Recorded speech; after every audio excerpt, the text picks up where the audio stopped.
Assalamualaikum warahmatullahi wabarakatuh. Selamat pagi anak-anakku, anak-anak sniper, anak-anak hebat. Semoga kita semua berada dalam lindungan Allah Subhanahu wa taala. Hari ini saya akan membahas tentang bab 1 perumusan dan penetapan Pancasila sebagai dasar negara. Guru akan menyampaikan tujuan pembelajaran kita hari ini. Yang pertama, memahami perumusan dasar negara. Kemudian yang kedua, memahami latar belakang perumusan dasar negara.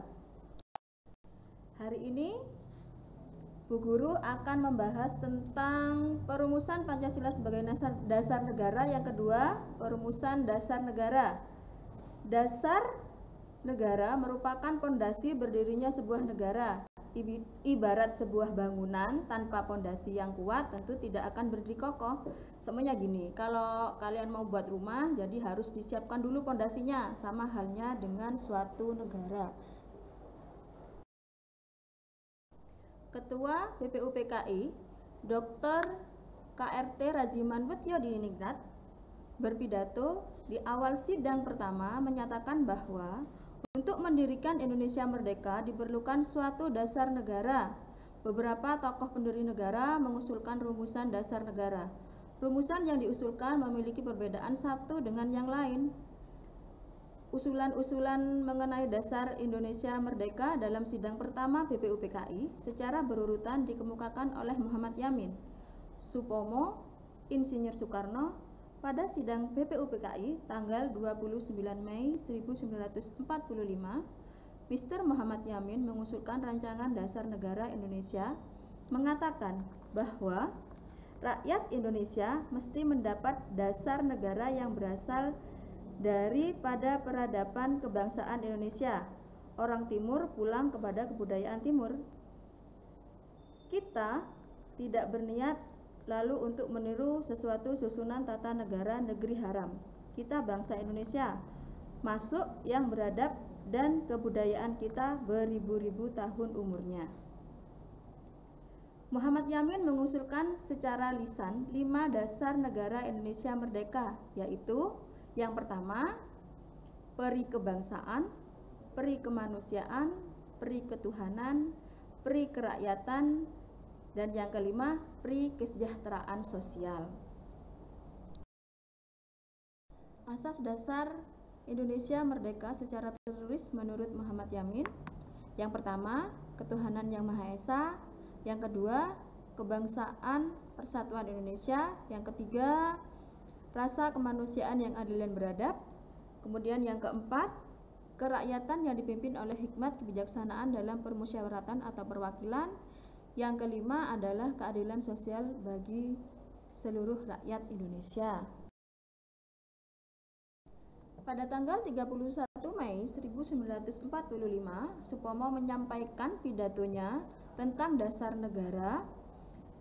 Dasar negara Indonesia merdeka adalah menurut Supomo yang pertama, persatuan, kemudian kekeluargaan, keseimbangan lahir dan batin, musyawarah, keadilan rakyat.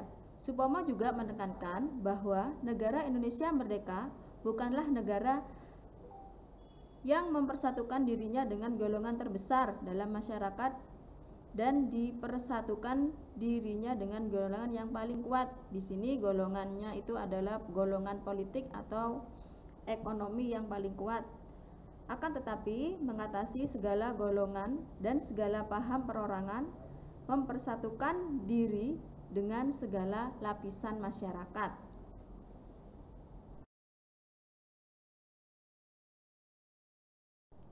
Insinyur Soekarno pada tanggal 1 Juni 1945 menyampaikan pidatonya tentang dasar negara Indonesia merdeka adalah fundamen, filsafat, pikiran jiwa, hasrat yang sedalam-dalamnya untuk di atasnya didirikan Indonesia merdeka yang kekal dan abadi, dasarnya Pancasila. Rumusan dasar negara yang ditulis olehnya adalah yang pertama, kebangsaan Indonesia, internasionalisme atau peri kemanusiaan. Yang ketiga, mufakat atau demokrasi, Kemudian yang keempat, kesejahteraan sosial. Yang kelima, ketuhanan yang berkebudayaan. Rumusan dasar negara tersebut dinamakan Pancasila. Sila artinya asas atau dasar.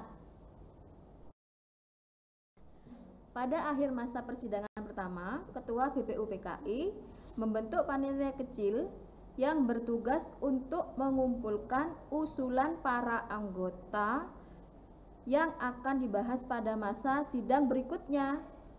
Panitia kecil beranggotakan 8 orang di bawah pimpinan Insinyur Soekarno.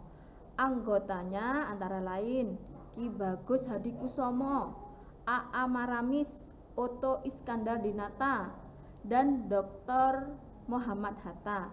Panitia kecil mengadakan pertemuan untuk mengumpulkan dan memeriksa usul yang menyangkut beberapa masalah Indonesia, yaitu yang pertama, usul yang telah dikumpulkan dalam beberapa golongan. Yang pertama, golongan usul yang minta Indonesia merdeka selekas-lekasnya. Kemudian golongan yang kedua, usul mengenai dasar negara. Golongan yang ketiga, golongan usul yang mengenai soal unifikasi dan federasi. Golongan yang keempat, golongan usul mengenai bentuk negara dan kepala negara.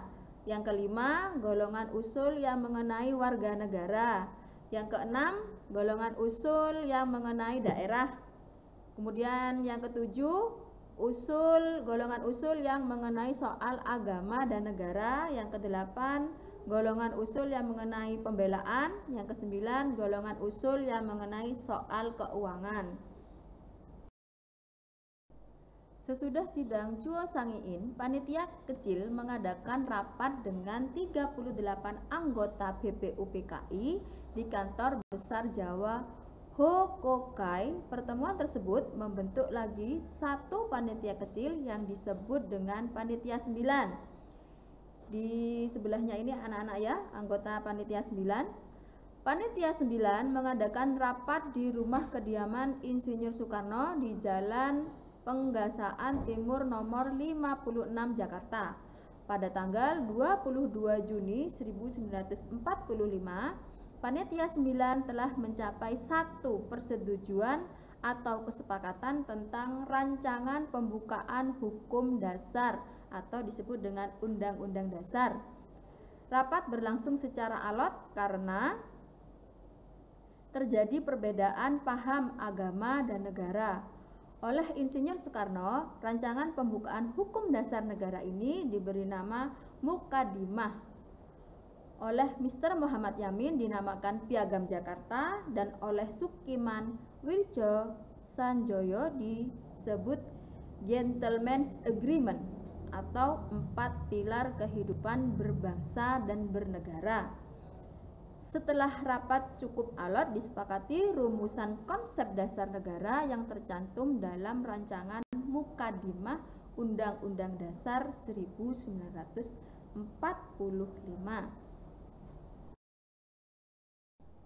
Naskah Mukadimah yang ditandatangani oleh 9 orang anggota Panitia 9 dikenal dengan nama Piagam Jakarta atau disebut dengan Jakarta Charter. Selanjutnya, naskah Mukadimah dibawa ke sidang BPUPKI tanggal 10 sampai dengan 17 Juli 1945. Pada tanggal 14 Juli 1945, Mukadimah disepakati oleh BPUPKI. Dalam alinea keempat naskah Piagam Jakarta tersebut terdapat rumusan dasar negara. Yang pertama, ketuhanan dengan kewajiban menjalankan syariat Islam bagi pemeluknya. Kemudian yang kedua, kemanusiaan yang adil dan beradab. Yang ketiga, persatuan Indonesia. Yang keempat, kerakyatan yang dipimpin oleh hikmat kebijaksanaan dalam permusyawaratan perwakilan. Kemudian yang kelima, keadilan sosial bagi seluruh rakyat Indonesia.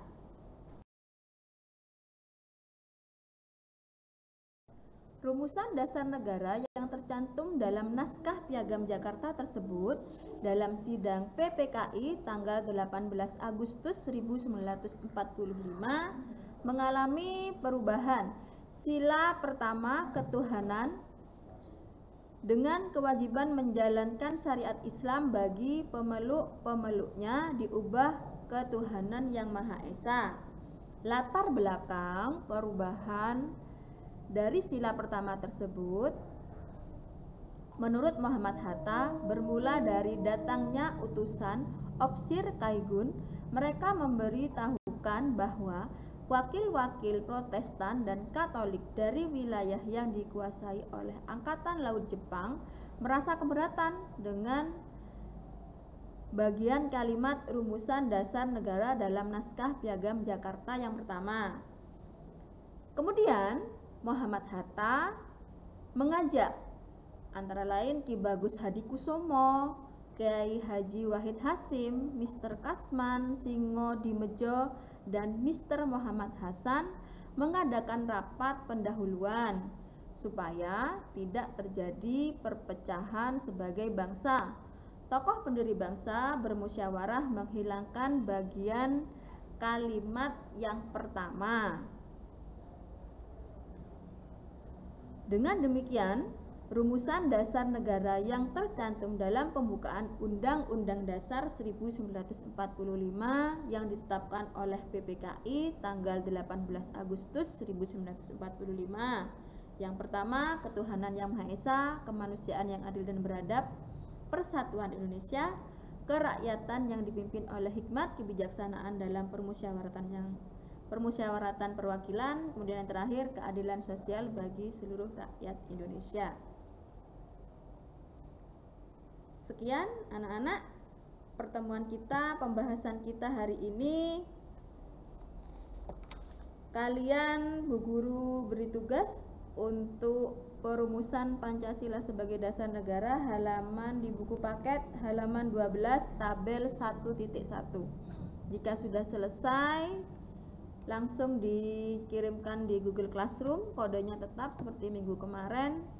Untuk yang tidak memiliki kuota atau paketan bisa ditulis di buku, dan hari Sabtu Bu Guru tunggu orang tua suruh kirim di sekolah. Sekian, Assalamualaikum warahmatullahi wabarakatuh.